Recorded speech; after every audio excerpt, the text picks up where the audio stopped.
Hello, everyone, and welcome to a new episode of the 10-Minute Product Podcast. And Jonas and I are going to talk today about signal versus noise. And the background is that as a product lead and as an executive, sitting in all these product meetings, in board prep meetings, in all sorts of prioritization meetings of what should the company do, where can we go, there's a lot of detail. And a lot of these meetings, many of them, derail into road mapping sessions, brainstorming sessions, into sessions where details get talked about. Jonas, is that a good thing? It's not, and I think we've all been in these product review meetings with executive stakeholders where they look perplexed, paralyzed, trying to figure out what you want for them to kind of give feedback on. And what I've learned over the years is that the level of detail you provide as a product leader is also the level of feedback you get. So it's very important to apply the right altitude to your conversations with Yeah, your executive stakeholders to ensure they get the guidance, the reassurance, but also that you get the feedback that you need to move forward with your plans. I love that. I think the altitude is really important because a lot of the reporting, initially at least, I made this mistake many Mm. times. I still do it maybe, Same here. is you report the details of what's going on. And instead of the narrative of the snapshot, it's better to take a narrative of broad lines and broad movements and where are we going with things. I find that my job is to translate the details into signals that are useful for the executive, the CEO, the board. They're useful for them to be able to understand how the business is doing, where it's going, and what the decisions are they have to take, and that they have the data that they need to take these decisions, right? And so I think this translation is the really important thing in that respect, right? The altitude at which you set that you mentioned. The long to-do list with bugs and sub milestones in your plans is not important, and it should stay with the product team. You need to provide the reassurance to your stakeholders that you have a plan. There's a detail underneath, uh, and then show the progression with that plan towards the outcome you're chasing. Which in turn, as a kind of wrapper around this, is that you as a product leader also lean in a measurable way and commit to an outcome that the execs can keep you accountable to, and that also guides both the altitude level, but also the kind of feedback you get from your stakeholders. So it's hugely important that you apply an outcome-driven approach to your plans, so it's clear for everyone outside your team what value you intend to bring the rest of the company and the customers in at the end.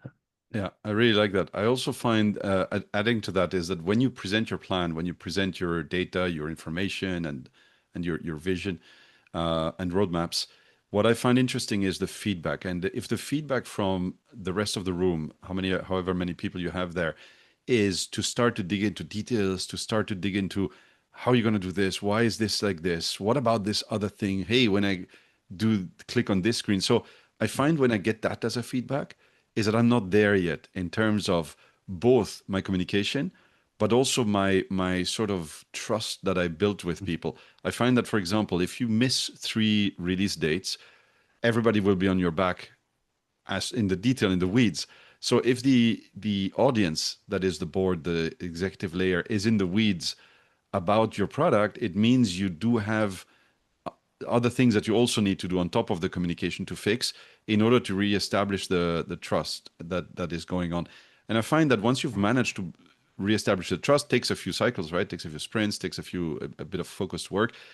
You can then also have a more, self-assured communication going on and at a higher level. And then you achieve this sort of nirvana where you can get the good feedback on the good level that you need, basically. But it takes time to get there. So yeah, that's what other practical tricks do you have for people? I kind of try to answer that with a case, and I know Christian as well. You kind of been on these consultancy gigs as well, right? But I joined a company, a very large company, where the brief was to shape the product strategy into a clear direction and align the investments accordingly, Yeah, right? So where it mattered most. And one of the kind of onboarding conversations I had with the CEO of the company was that the person he didn't understand why they were building an app, like a Hmm. mobile app in effect. And as I had other conversations around the company strategy, it became clear that there was a strong focus around the lifetime value of a customer, increasing the frequency of purchase via direct channels, meaning the free channels where you're not paying for via Google Yeah. or Amazon or other relevant channels, but you establish that very direct relationship to increase the purchase history and from there the lifetime value. And in that context, saying that investing into a mobile app for the most loyal audience of the customer base, and then with a push to bring other portions of the customer base towards an app, played into that.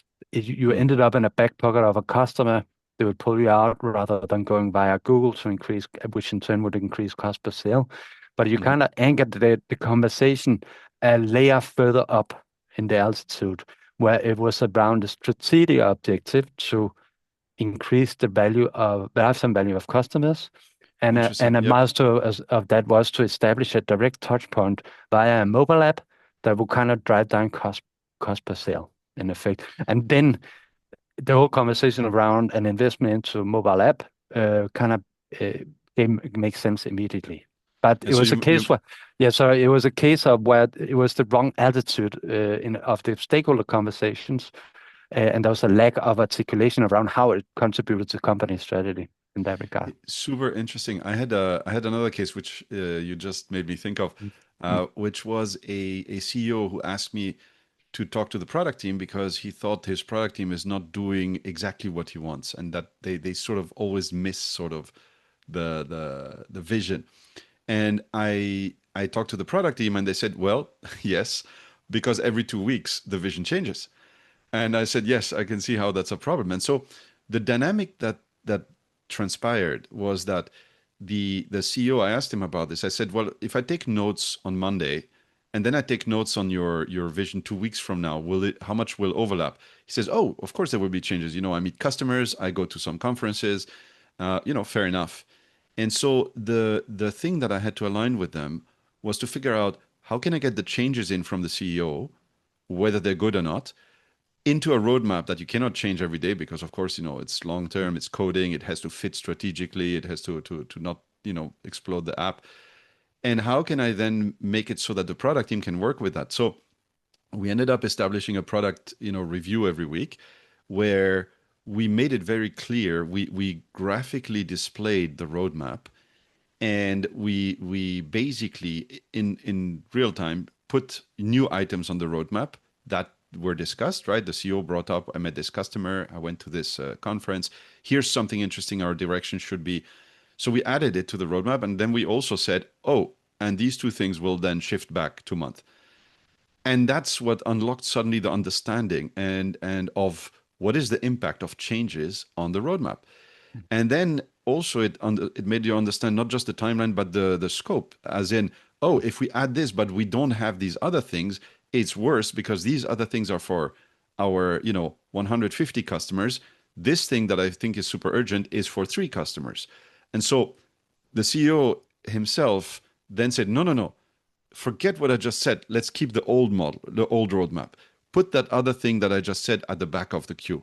And so we sort of established a proper platform every week, sorry, for the product team to get the right decision from the CEO. But we had to work on a way for them to communicate, which was a graphical way of showing the roadmap and showing the changes in real time and making the audience, who was the CEO, understand, here's what you're telling us. And the CEO going, whoa, this is not what I meant to say. I understand now. Let's work on this. So they worked on the roadmap together then, and that was a great moment of seeing this work the first time. I thought, oh my God, it's working, amazing. So And it was a great, yeah.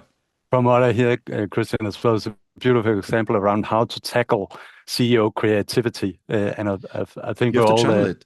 Yeah, exactly. because the CEO doesn't understand all the time what it means on the technical side, what it means to make these changes, right? So it's, but you as a product leader will not be successful if you don't manage to channel this. You're absolutely right. So you have to find a way to channel it, but in an explicit way, right? In a very explicit discussion. And I think, as per what we just discussed and summarizing that, is that as a product leader, it's your job to bring it all together, right? Yeah. Across a number of product domains, your teams, you bring it together in a coherent vision that links directly to company outcomes, which shows the value. Think through, as I also heard in your example there, Christian, that it's not a matter of checking boxes as milestones. First you discover, then you build, then you launch. Those are not the check boxes you would want. You want to add a dimension to your roadmap or your plan that also shows either the scope of work, the complexity of the work, or the risk of the work involved in what particular step you are in your plan. Meaning that one item on a list could be 70% of the resource you need to commit to building and launching a new thing. But that's what the stakeholder wants to see as well. What's our resource commitment, or what's the risk profile with what we're doing now? That is the second piece of it. Absolutely. Yeah, exactly. But it goes back to what you mentioned about the mobile app. First, you want to understand what the overall strategy is. Then you see the costs, and then you can decide. In the next episode, we'll continue on this theme, but we'll go outside the product review meeting and talk about the prerequisites for a product review, which is around a clearly articulated company strategy and which role product leadership plays in that regard. So we'll kind of touch on that as the next theme for an episode, and stay tuned. Excellent. I'm looking forward to that. Thank you. Thanks very much. Thank you for listening.